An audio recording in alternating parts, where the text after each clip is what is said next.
The stars looked different today. Captain Jake Morrison stood on the bridge of the Earth's dawn, watching the empty space ahead. His ship was the finest humanity had built, but it felt small against the vast darkness. 3 days ago, they had received a message that would change everything. Ambassador Lisa Hart walked onto the bridge, her face showing worry. She held a datapad in her hands, the same message she had read 50 times already. The message that made her stomach turn cold each time she looked at it. "Captain, we need to head back to Earth now," she said quietly. "The Global Defense Council needs to see this immediately." Jake nodded. He had seen the message too. Every human in space had heard about it by now. The Galactic Council had finally noticed humanity. After 200 years of slow expansion into space, humans were no longer invisible. They had been found. The message was simple and terrifying. It came from something called the Galactic Council, a group of 12 alien species that claimed to rule all known space. They had been watching humanity for some time, the message said. They were ready to make contact, but this was not the peaceful first contact that humans had dreamed about for centuries. This was a demand. The Council wanted tribute. They wanted 60% of everything humanity produced each year, 60% of their food, their technology, their metals, their energy, and 60% of their people. The message called it a protection fee. Pay up or face destruction. Lisa looked at the message again, as the ship prepared to jump to faster-than-light speed. The words were cold and matter-of-fact. There was no room for discussion in the language. The Council had spoken. Humanity had 30 days to comply, Ambassador, Jake said as the stars began to stretch into lines. What do you think Earth will decide? Lisa was quiet for a long moment. She thought about the history lessons she had learned as a child. Humanity had faced terrible choices before. Sometimes they had bent to stronger powers. Sometimes they had fought against impossible odds. Always there had been debate, discussion, and hope for a better way. I don't know, Jake, she said finally. But I know this. We've never been good at taking orders from bullies. The jump to Earth took 18 hours. During that time, Lisa studied everything she could find about the Galactic Council. The information was limited, but what she found made her feel sick. The Council had been ruling space for over 3,000 years. In all that time, no species had ever refused their tribute demands. Those who tried to fight were destroyed completely. Those who tried to hide were hunted down. The only choice was to submit and become part of their vast empire of slave worlds. The Council was made up of 12 different alien species. The leader was something called a Zarathian, a creature named High Counselor Vexstar. From the few images, they had Zarathians were huge beings, twice the size of humans, with thick armor-like skin and eyes that showed no emotion. But the Council was not just Zarathians. There were the Hegemony, who looked like walking insects with razor-sharp claws. There were the Dominion beings of pure energy who could control matter with their thoughts. Each of the 12 species brought their own strengths to the Council's power. Together, they controlled a fleet of over 50,000 ships. They had technology that humanity could barely understand. They had weapons that could destroy entire planets. And they had the tribute from thousands of worlds to fuel their war machine. Against this, humanity had exactly 2,043 ships. Most of them were exploration vessels or small patrol craft. Only about 300 were real warships, and even those were tiny compared to what the Council could field. The numbers were clear. If it came to a fight, humanity would lose. Badly, when the Earth's dawn finally reached Earth orbit, Lisa could see the activity below. Every ship in the human fleet was moving. Transports carried diplomats and military leaders to emergency meetings. Communication satellites buzzed with coded messages. The entire planet was preparing for the most important decision in human history. Lisa took a shuttle down to New Geneva, where the Global Defense Council had its headquarters. The building was surrounded by protesters. Some carried signs demanding that Earth fight no matter what the cost. Others begged for peace talks and compromise. The crowd was angry and scared. Just like everyone else on the planet, President Helen Brooks was waiting in the main conference room. She was a small woman with gray hair and tired eyes, but her voice was strong when she spoke. Round the table sat the most powerful people on Earth. General Paul Baker, the head of Earth's military forces. Admiral Kate Wilson, who commanded the Space Fleet. Dr. Alex Chen, the scientist who knew more about alien life than anyone else. "Lisa," the president said as the ambassador entered, "tell us everything." Lisa played the message for the room. The alien voice was translated into English by their computers, but the cold tone came through clearly. The Galactic Council's messenger spoke like someone reading a grocery list. 60% tribute, 30 days. Comply or die. When the message ended, the room was silent. Finally, General Baker spoke up. "Ma'am, I've run the numbers. Can't win a straight fight. Their fleet is 25 times larger than ours. Their technology is centuries ahead of what we have. If we fight, we'll lose everything." Admiral Wilson nodded sadly. "Ships are fast and our crews are brave, but brave doesn't stop plasma. Cannons that can cut through our best armor like paper. We'd be throwing lives away for nothing." Dr. Chen cleared his throat. "I've been studying what little we know about the Council's history. They've done this to every species they've encountered for 3,000 years. Some tried to fight. The Altarian Empire had 1,000,000 ships, and they were wiped out in 6 months. The crystal mines of Rigel could manipulate time itself, and they're gone too. No one has ever successfully resisted the Council." President Brooks looked around the table. "So you're all saying we should surrender?" "Not surrender," General Baker said quickly. "Negotiate. Try to get better terms. Maybe we can get them down to 40%, or stretch the timeline out longer." "They've been very clear," Lisa said. "This isn't a negotiation. It's a demand." Secretary General Martin Cross leaned forward. "But surely they'll listen to reason. If we explain our situation, show them that we're not a threat, maybe they'll be more flexible." Dr. Chen shook his head.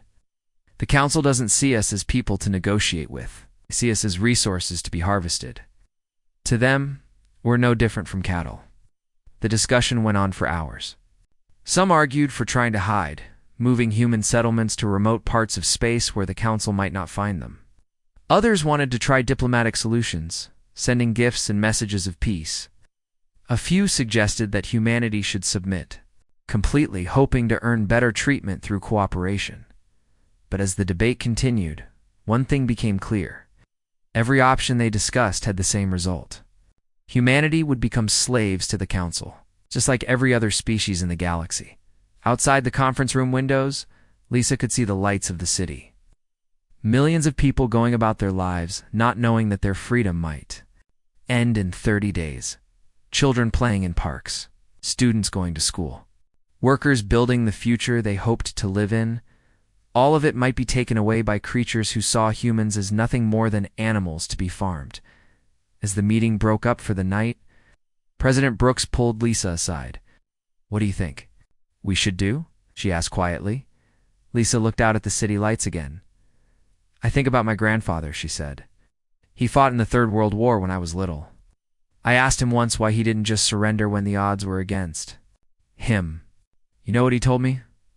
President Brooks waited. "Said that some things are worth fighting for, even when you can't win. Said that sometimes saying no is more important than staying alive." The president nodded slowly. "Question is, do we have the right to make that choice for all of humanity?" "Ma'am," Lisa said, "I think the real question is, do we have the right not to?" The emergency session of the United Nations began at sunrise. Representatives from every nation on Earth filled the Great Assembly Hall in New Geneva. Outside, crowds of people pressed against the barriers, trying to hear what their leaders would decide. The whole world was watching. President Helen Brooks walked to the podium with slow, careful steps. She had not slept in 3 days. None of them had. The weight of humanity's future pressed down on her shoulders like a mountain. She looked out at the faces in the hall.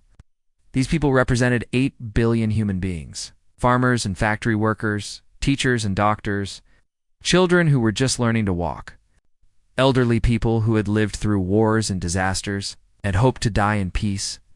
All of them were waiting for her words. "My fellow humans," she began, her voice carrying clearly through the hall. We face a choice that no generation before us has ever faced. We must decide not just how we will live, but whether we will live as free people or as slaves. The hall was completely silent. Even the protesters outside seemed to hold their breath. President Brooks continued. The Galactic Council has given us 30 days to surrender 60% of everything we have built. Our food, our technology, our homes, our children. They call this tribute. I call it theft. Murmurs rippled through the crowd. Some nodded. In agreement, others looked worried. I want to tell you about humanity, the president said. We are not the strongest species. We are not the smartest. We did not build the fastest ships or the most powerful weapons. But we have something that the council may not understand. We have something that has carried us through every dark time in our history. She paused, looking around the room. Have the ability to say no. The murmuring grew louder. In the back of the hall, someone started clapping. Others joined in, until the sound filled the great room. Secretary General Martin Cross stood up from his seat. Madame President, with respect, saying no might feel good, but it won't stop their ships from destroying our cities. About what's practical here. President Brooks nodded. You're right, Martin. Let's talk about what's practical. Dr. Chen, would you please share what you've learned? Dr. Alex Chen walked to the front of the hall, carrying a tablet computer. He was a small man with thick glasses, but his voice was strong and clear. I've been studying the Council's history for the past week, he said. What I found surprised me. Yes, they have ruled the galaxy for 3,000 years. Yes, they have destroyed every species that tried to fight them. But I found something else. He touched his tablet, and a holographic display appeared above the hall. It showed a map of the galaxy with thousands of star systems marked in different colors. This is the Council's empire, Dr. Chen said. The red systems are worlds that fought and were destroyed. The blue systems are worlds that surrendered immediately. The yellow systems are worlds that tried to negotiate. The display showed mostly blue and yellow systems with scattered red ones throughout. Now look at this, Dr. Chen said. The display changed, showing the same map, but with different information. This shows the Council's military strength over time. A graph appeared, showing a line that had been climbing steadily for 3,000 years. The Council's power has grown because every world that surrenders gives them more ships, more soldiers, more resources. They use the tribute from conquered worlds to conquer more worlds. It's a cycle that has been going on for millennia. Defense Minister Amy Stone stood up. Dr. Chen, are you saying that surrendering makes them stronger? Exactly. Dr. Chen replied. Every species that has paid tribute has made the Council more powerful. If we surrender, we won't just be giving up our freedom. We'll be helping them enslave the next species they find. The hall erupted in angry voices. People shouted questions and arguments. Some demanded to know if there was any hope of victory. Others asked why no one had tried to unite the enslaved worlds against the Council. Admiral Kate Wilson stepped forward to answer. We've been asking the same questions. Our intelligence teams have been working around the clock to understand the Council's weaknesses. Director Ryan Clark, the head of Earth's intelligence service, joined her at the front. He was a tall man with sharp eyes who rarely spoke in public meetings. What we've learned is interesting, Clark said. Council's power depends on fear. They rule 50,000 worlds, but they can't keep armies on every planet. Most of their control comes from the belief that resistance is impossible. But it is impossible, Secretary General Cross protested. They have 50,000 ships. We have 2,000. Numbers aren't everything, Admiral Wilson replied. Most of those 50,000 ships are crewed by slaves from conquered worlds, people who are fighting to preserve the system that enslaves their own families. How motivated do you think they are? Dr. Beth Taylor, the communication specialist, stepped forward. She had been quiet during most of the debates, but now she looked excited. I've been studying the psychological profiles of the Council species. She said, they have never faced real resistance. For 3,000 years, every species has either surrendered immediately or fought desperately and died quickly. They have no experience dealing with coordinated, persistent resistance. Does that mean? Asked President Brooks. It means they don't know how to handle defiance, Dr. Taylor explained. Their whole system is built on the idea that resistance is futile. If that belief breaks down, their entire empire could collapse. The debate continued for hours. Representatives from different nations argued about the risks and possibilities. Some pointed out that even if they could hurt the council, millions of humans would die in the fight. Others argued that slavery was worse than death. General Paul Baker presented the military analysis. If we fight, we'll lose most of our fleet in the first battle, but we might be able to make them pay a price they weren't expecting. Hit-and-run attacks, guerrilla warfare. We can't win a straight fight, but we might be able to make them bleed. And then what? Asked the representative from Brazil. They send more ships and kill everyone on Earth? Maybe, General Baker admitted. Or maybe other enslaved worlds see that the council can be hurt, and they start fighting too. President Brooks called for a short break. During the recess, she walked outside to see the crowds that had gathered. Thousands of people filled the streets around the United Nations building. They carried signs and banners, but most just stood, quietly waiting. An old woman approached the president. She was small and bent with age, but her eyes were bright and sharp. "My name is Maria Santos," she said. "I'm 97 years old. I lived through the resource wars when I was young. I saw what happened when people gave up their freedom for safety." President Brooks stopped to listen. Maria continued. "The bullies always want more. They never stop taking until there's nothing left to take. If you're going to fight, you do it while you still have something to fight with."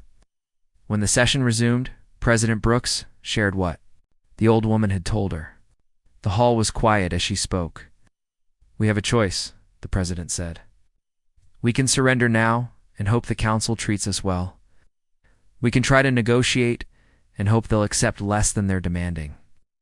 Or we can stand up and say that humanity will not be enslaved." The vote was closer than many had expected. 58 nations voted to resist.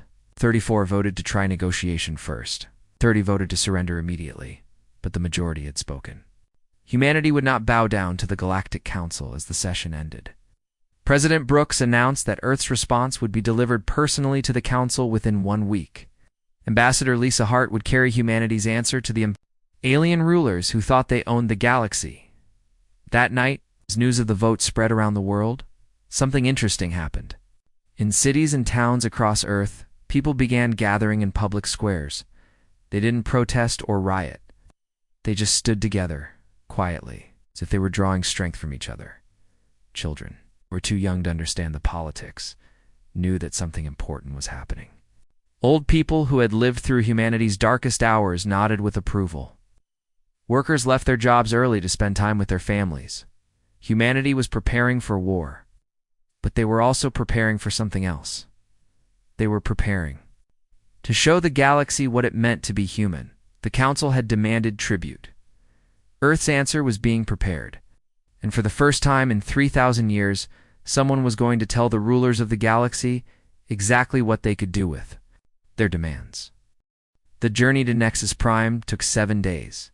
Ambassador Lisa Hart spent every hour of the trip preparing for the most important moment in human history. She practiced her words in front of mirrors. She studied the layout of the council chambers. She reviewed every detail of humanity's response until she could recite it in her sleep captain. Steve Parker commanded the ship Terra's Pride, humanity's newest and most advanced vessel. Even so, it felt tiny as they approached the massive space station that served as the council's seat of power. Nexus Prime was larger than most cities on Earth. Its twisted spires and dark metal surfaces were designed to make visitors feel small and afraid. "Ambassador," Captain Parker said as they drew closer, "are you sure about this? Once we dock, there's no going back." Lisa looked out at the station through the bridge windows. Ships from a dozen different alien species surrounded them. Some were sleek and beautiful. Others looked like weapons built in the shape of spacecraft. All of them were larger and more powerful than anything humanity had ever built. "I'm sure, Steve," she said quietly. "This is what we came to do." The docking process took 2 hours. Alien officials guided them through security checks and biological scans. Lisa submitted to every procedure without complaint. She knew they were trying to intimidate her, but she had a job to do. The inside of Nexus Prime was even more impressive than the outside. The corridors were wide enough for giants to walk comfortably. The ceilings disappeared into darkness high. Above, everything was built to make visitors feel like insects crawling through the home of gods. Lisa's escort was a creature from the hegemony species. It looked like a walking insect with 4 arms and eyes that never blinked. It spoke in clicks and whistles that her translator turned into cold, formal English. "Human delegate," it said, "you will be brought before the High Council in 1 standard hour. You will state your government's response to the tribute demand. You will then be dismissed." "I understand," Lisa replied. The waiting room was filled with representatives from other species. Most of them looked terrified. A few whispered to each other in languages her translator couldn't identify. All of them stared at Lisa with curiosity and fear. Word had spread that the humans were going to give some kind of response to the council's demands. No one had ever done that before. As the hour passed, Lisa thought about Earth. Right now, billions of people were going about their daily lives, not knowing that their future was about to be decided in this alien place. Children were playing in schools. Parents were working to support their families. Scientists were pushing the boundaries of human knowledge. All of it might end today. Deep sound echoed through the station like the tolling of a massive bell. The escort creature clicked its mandibles. "It is time," it said. The grand chamber was the largest room Lisa had ever seen. The ceiling was so high that it seemed to touch the stars themselves. Thousands of seats rose in circles around a central platform filled with representatives from every species in the Council's empire. At the center of it all sat the High Council itself. 12 beings from 12 different worlds, each one representing a different type of alien life. Lisa recognized High Counselor Vexstar from the intelligence files. The Zarathian was enormous, with gray skin like armor and eyes that glowed with inner fire. The other council members were equally impressive. There was Ambassador Krillinax from the hegemony, the insect-like creature whose people had first contacted humanity. Beside him sat a being of pure energy from the Dominion, its form shifting and changing like living lightning. Others included a crystalline creature that rang like a bell when it moved, a floating jellyfish-like entity, and things that Lisa's mind could barely comprehend. All of them were looking at her. Lisa walked across the vast floor toward the speaking platform. Her footsteps echoed in the silence. Thousands of eyes followed her every movement. The weight of their attention pressed down on her like a physical force. When she reached the platform, a beam of light surrounded her. Translation devices activated, ensuring that her words would be understood by every being in the chamber. Recording systems started up, ready to broadcast her response across the galaxy. High Counselor Vexstar leaned forward. When he spoke, his voice was like rocks grinding together. "Human delegate," he rumbled, "you stand before the Galactic Council, rulers of 10,000 worlds and masters of 50,000 star systems. Your species has been commanded to provide tribute in exchange for protection and the privilege of existing in our domain." The council chamber was completely silent. Even the background hum of the station's systems seemed to fade away. "You have been given 30 of your world's days to comply with our demands," Vexstar continued. "That time has nearly expired. State your government's response to our requirements." Lisa looked up at the massive alien. She thought about President Brooks and the vote in the United Nations. She thought about the old woman who had told her about the resource wars. She thought about her grandfather, who had fought against impossible odds because some things were worth fighting for, she thought. About humanity's long history of refusing to bow down to bullies. Lisa activated her personal communication device. The signal would be transmitted instantly across the galaxy through the Council's own communication network. It did. Every world in their empire would hear humanity's response at the same moment. She looked directly at High Counselor Vexter and spoke clearly into the translator array. "No," the word echoed through the grand chamber. It bounced off the walls and ceiling, repeated by the translation systems in 1,000 different languages. The simple sound carried across space to every corner of the galaxy, reaching worlds that had forgotten what defiance sounded like. For a moment, nothing happened. The silence stretched on and on, as if the entire universe had stopped to listen. Then the whispers began, in the gallery seats. Representatives from tributary worlds turned to each other with wide eyes. Some had never heard their own language, used to express refusal. Others had forgotten that such a word existed. The concept of saying no to the council was so alien that many couldn't understand what they had just heard. "High Counselor," glowing eyes grew brighter. His massive hands gripped the arms of his throne until the metal began to bend. Round him, the other council members shifted and muttered in their own languages. "Explain," Vexstar demanded, his voice shaking with rage. "Explain this word. You have spoken." Lisa stood calmly on the platform, surrounded by the attention of thousands of hostile aliens. She had expected this question. "The word means that humanity rejects your demands," she said clearly. "We will not pay tribute. We will not surrender our freedom. We will not become slaves to your empire." The chamber erupted. Council members shouted at each other in a dozen languages. Gallery representatives gasped and cried out. Some fell to their knees, overwhelmed by the concept of defiance. Others stood up, as if hearing the word no had reminded them how to use their own spines. Security forces moved toward the platform, but High Counselor Vexstar raised a hand to stop them. His voice cut through the chaos like a blade. Silence. The chamber fell quiet again, but the tension was electric. Everyone could feel that something fundamental had changed. For the first time in 3,000 years, someone had challenged the council's absolute authority. Vexstar leaned forward until his massive face was level with Lisa's position. "Do you understand what you have done, human?" he asked, his voice deadly quiet. "Do you comprehend the consequences of your words?" Lisa met his glowing gaze without flinching. "I understand perfectly," she said. "You demanded that humanity surrender its freedom. You refuse. You can destroy us, but you cannot make us willing slaves. We have destroyed species far more powerful than yours," growled another council member, a reptilian creature with scales like black metal. "We have wiped entire civilizations from existence for less defiance than this." "Maybe," Lisa replied, "but you've never had to destroy a species that chose to say no. And now every world in your empire has heard that word. They know it's possible to refuse you." The truth of her statement hit the council like a physical blow. Already reports were coming in from across the galaxy. On worlds that had been silent for centuries, people were speaking the word no in their own languages. The concept of resistance was spreading like wildfire through the tributary systems. High Counselor Vexstar stood up from his throne.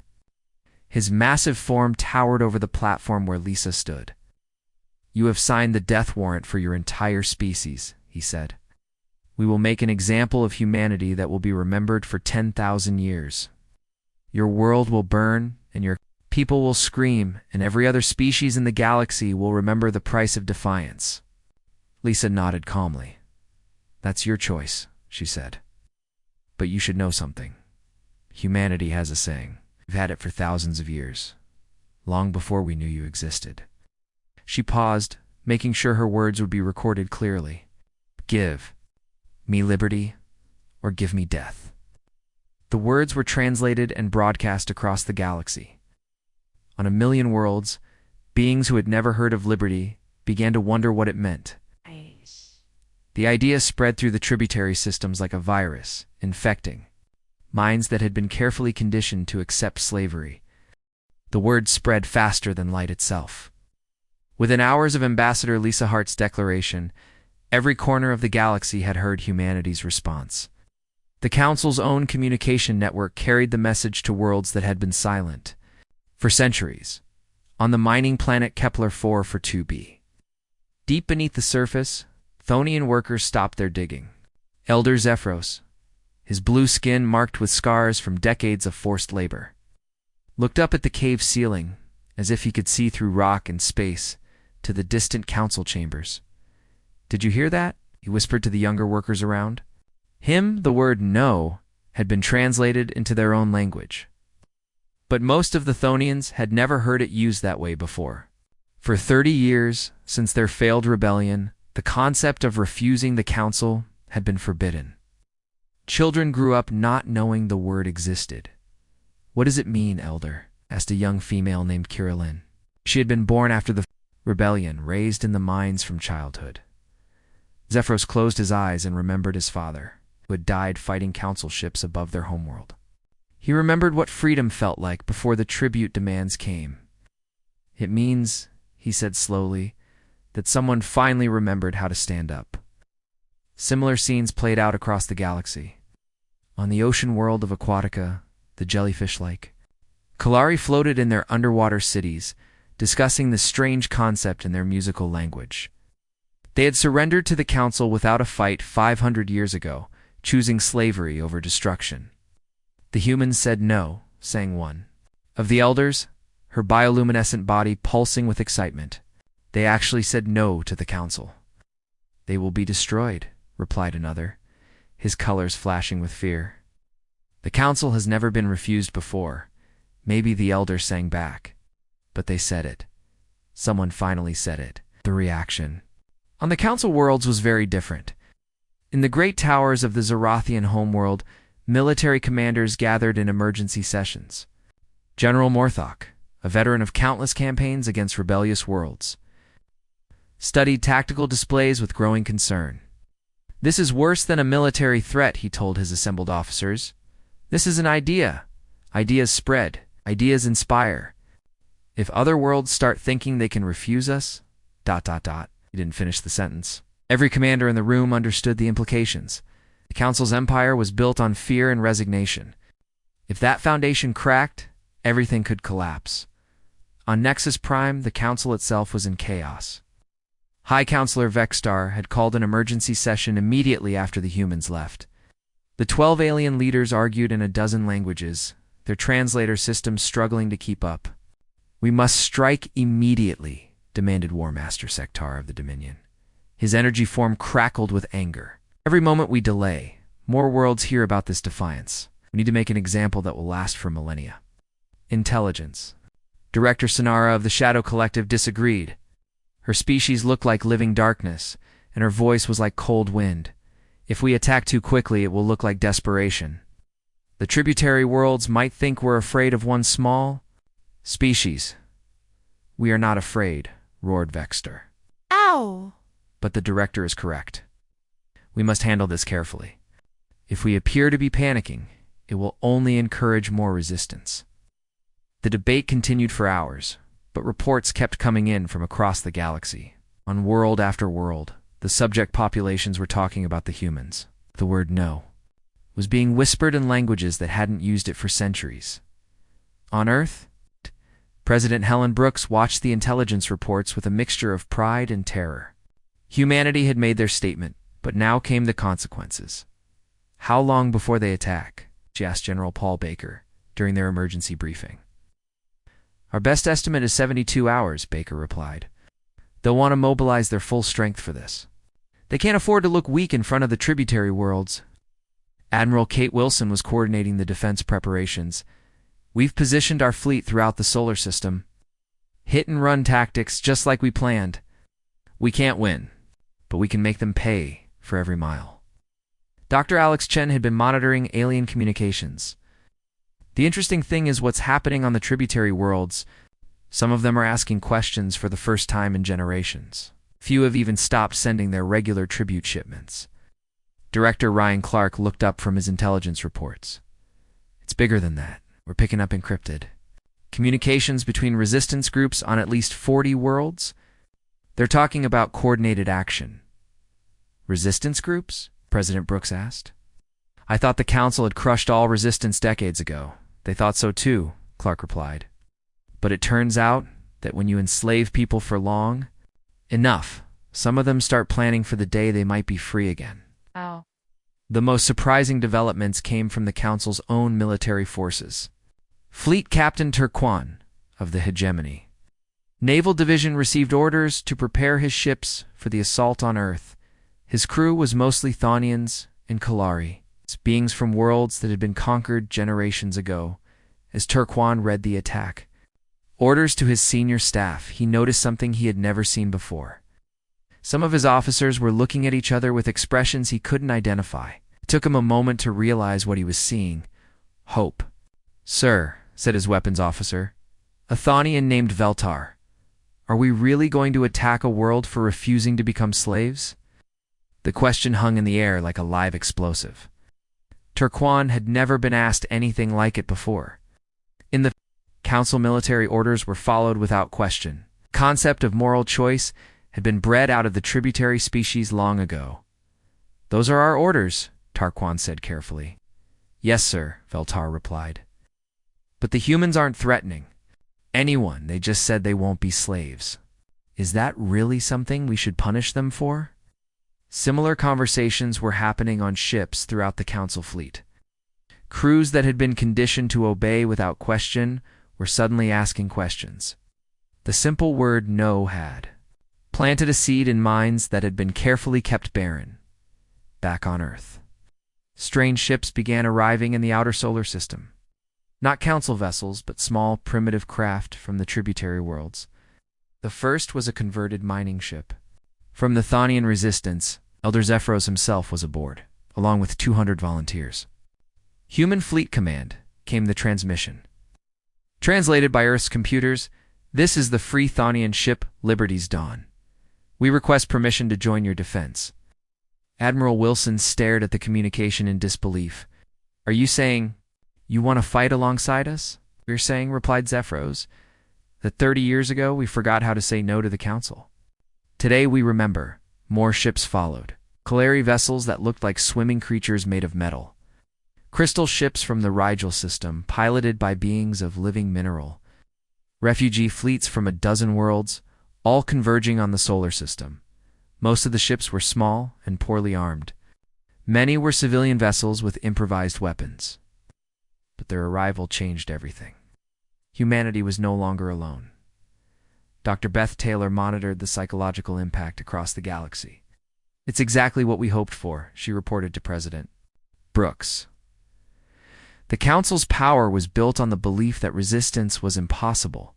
Every ship that arrives here proves that belief wrong. The effect was spreading faster than anyone had expected. On worlds that had been silent for centuries, people were gathering in public spaces. They weren't rioting or fighting yet, but they were talking. They were remembering what freedom felt like. Most importantly, they were learning to say no. On Nexus Prime, Intelligence Director Sinara delivered her daily report to High Counselor Vextar. Her voice was careful and controlled, but even she couldn't hide the gravity of the situation. "Tribute shipments are down 30% across the outer sectors," she reported. "Communications traffic between tributary worlds has increased by 800%. We're detecting unauthorized gatherings on 47 worlds and our military forces." Vextar asked. Sinara hesitated. "Morale is ... concerning. Some units are asking questions about their orders. Few ships have reported technical difficulties that are preventing them from reaching their assigned positions." Vextar's glowing eyes dimmed with understanding. The technical difficulties were probably sabotage. Members of his own fleet were starting to resist. "How long before we lose control?" he asked quietly. "The humans surrender immediately, and publicly we might be able to restore order within a few months," Sinara replied. "If they continue to resist... She didn't finish the sentence. Both of them knew what would happen if the resistance continued to spread. 3,000 years of carefully maintained control would collapse like a house of cards. Then we destroy them quickly, Vextar decided. Total annihilation. It's so complete that no one will ever think of copying their example.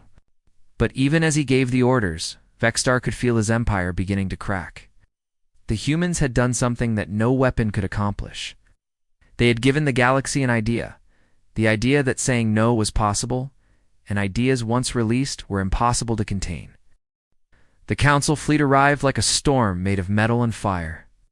15,000 ships dropped out of faster-than-light travel at the edge of the solar system, their weapons already charging. At the center of the armada was the absolute authority. A ship so massive, it could be seen with the naked eye from Earth's surface. High Counselor Vextar stood on the bridge of his flagship, looking out at the small blue world that had dared to defy him. Round Earth, he could see the pathetic human fleet less than 2,000 ships, most of them tiny compared to his vessels. It should have been a simple extermination, but it wasn't simple anymore, mixed in with the human. Ships were vessels from dozens of other worlds, converted mining ships from the Thonians, elegant Kalari craft that moved like swimming fish, crystal ships from Rigel that caught and reflected light like living jewels. Even some old warships from species that had supposedly been completely pacified. How many tributary vessels have joined them? Vextar asked his intelligence officer. Approximately 3,000 ships, High Counselor, came the reply.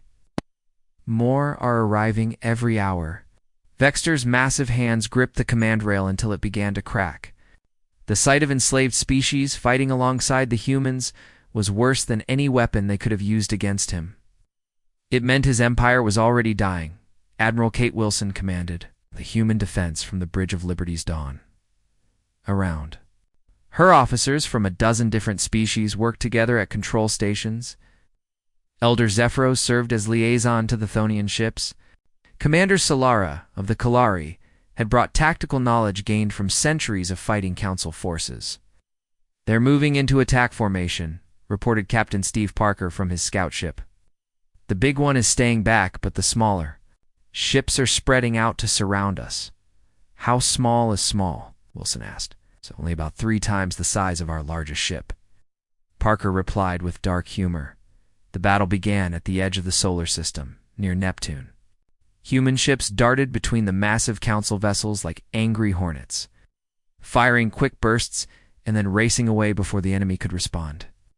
It was exactly the strategy they had planned, but everyone knew it could only delay the inevitable. What they hadn't planned for was the effect on the Council fleet itself. Captain Terquan of the Hegemony found himself commanding a ship full of Thonian and Kolari crew members who were supposed to attack their own people. When the firing order came, he looked around his bridge and saw something he had never seen before. His crew was looking at him with hope. They believed he might choose to do the right thing. "Sir," said his weapons officer, "Veltar, we have a clear shot at the human command ship." Tarquan stared at the tactical display. One command from him could cripple the human fleet. It would be a decisive blow in the Council's favor. It would also mean destroying beings who were fighting for the same freedom his own people had lost. Captain Veltar prompted. Turquan made his choice. "Target the Council command cruiser instead," he ordered. The bridge fell silent. Then Veltar smiled for the first time in 30 years. "Yes, sir." Across the Council fleet, similar scenes played out on dozens of ships. Crews that had been forced to fight for their oppressors suddenly remembered they had a choice. Some ships simply stopped firing. Others turned their weapons on nearby Council vessels. A few broadcast messages of support to the human fleet. "Hi." Counselor Vextar watched his carefully ordered battle dissolve into chaos. Ships were defecting faster than he could count them. Worst of all, the defections were spreading as other crews saw that resistance was possible. "All Council species vessels, concentrate fire on the defectors," he commanded. "Anyone who refuses to obey will be destroyed along with the humans." But the order only made things worse. Council commanders found themselves firing on ships crewed by members of their own tributary species. The sight of the ruling powers attacking their own slaves was broadcast across the galaxy by refugee communication networks, on worlds throughout the Council Empire. The population finally saw their rulers' true nature. The mask of protection and benevolent governance fell away, revealing the naked tyranny beneath. Dr. Beth Taylor monitored the psychological collapse from Earth. "It's working exactly as we hoped," she reported to President Brooks. The Council's legitimacy was built on the lie that they protected the tributary worlds. Now everyone can see they're just slavers with better weapons. The battle raged for 18 hours.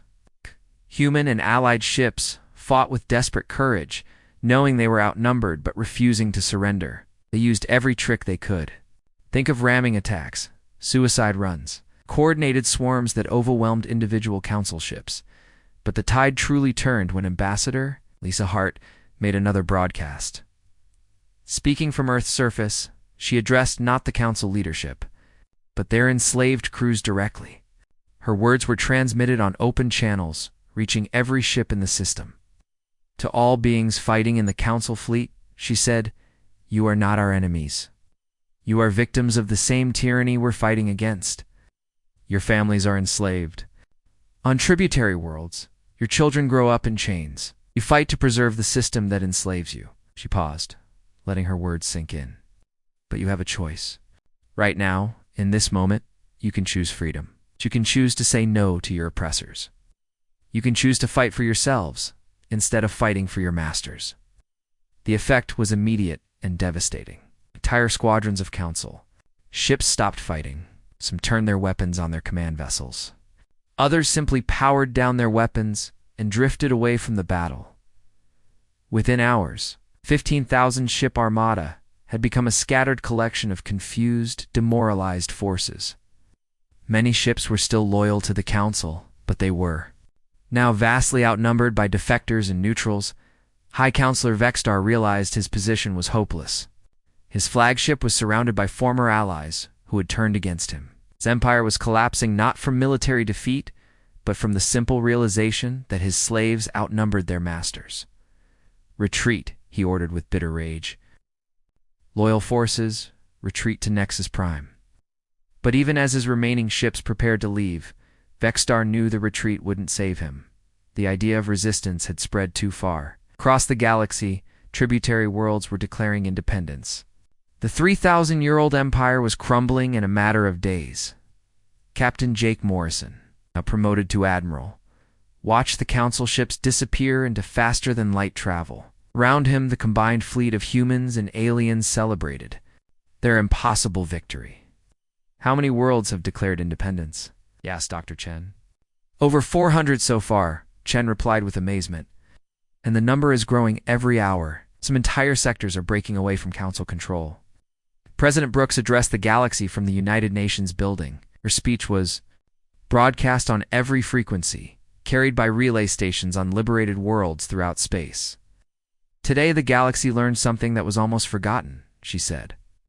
"Freedom is not a gift that others give you. It's a right that you take for yourself. The Council ruled for 3,000 years because people believed they had no choice. Today we all learned that there is always a choice." She looked directly into the camera. "Any species that wants to be free is welcome to join us.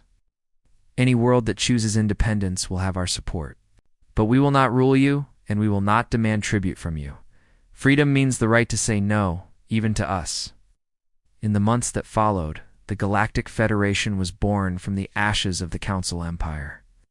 It was not a replacement tyranny, but a voluntary alliance of free worlds. Some species chose to join immediately. Others preferred to remain independent. A few tried to build their own small empires. They found that the idea of freedom was now too widespread to contain. The Council species themselves faced a choice. Some, like the Zarthians, retreated to their homeworlds and tried to maintain their old ways. Others, like many hegemony worlds, overthrew their own ruling classes and applied to join the Federation. High Counselor Vexstar died in exile, still refusing to understand how a single word had destroyed his empire. But his former slaves understood perfectly. Years later, the Federation grew and prospered. Historians would mark the beginning of the New Age, not with the date of humanity's first contact with aliens, but with the moment Ambassador Lisa Hart spoke a simple word to the rulers of the galaxy. The word that changed everything. The word that reminded the universe what courage looked like. No. It became a rallying cry on worlds throughout the galaxy. Children learned it as their first word of resistance. At! Adults used it to protect their rights. Governments invoked it when threatened by would-be tyrants. And somewhere in the vast reaches of space, on worlds not yet discovered, future species would learn that when faced with the choice between freedom and slavery, there was always an answer that bullies feared to hear. The galaxy would never be silent again.